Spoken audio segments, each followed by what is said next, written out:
شهر مبارك على الجميع أظلنا. أسأل الله جل وعلا أن يجعلنا وإياكم ممن صامه وقامه إيمانا واحتسابا.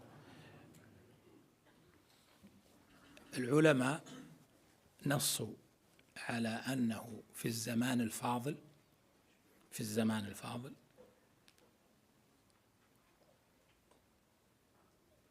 يكثر من قراءة القرآن ولو فاته معرفة تفسيره. يعني مثلا هو يريد يقرأ وهو صايم، يقرأ في الليل وفي النهار، يكثر من التلاوة، وليس هذا وقت معرفة التفسير اللغوي والموضوعي، ما هو هذا وقته.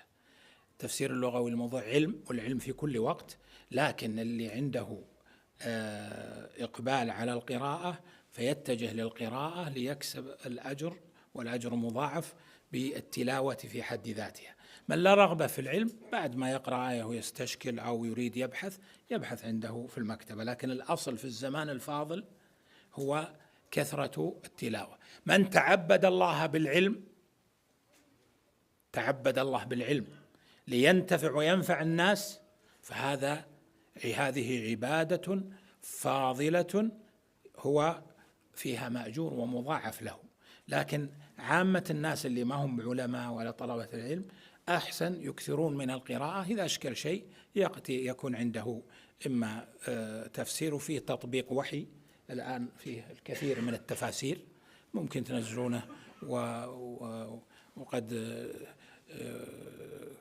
وضعه الشيخ في جوالي واستفدت منه في الفترة الماضية في مواضع كثيرة، لأنه ترتيبه ممتاز وقراءة إرادة التفاسير فيه ممتاز. بارك الله في الجميع.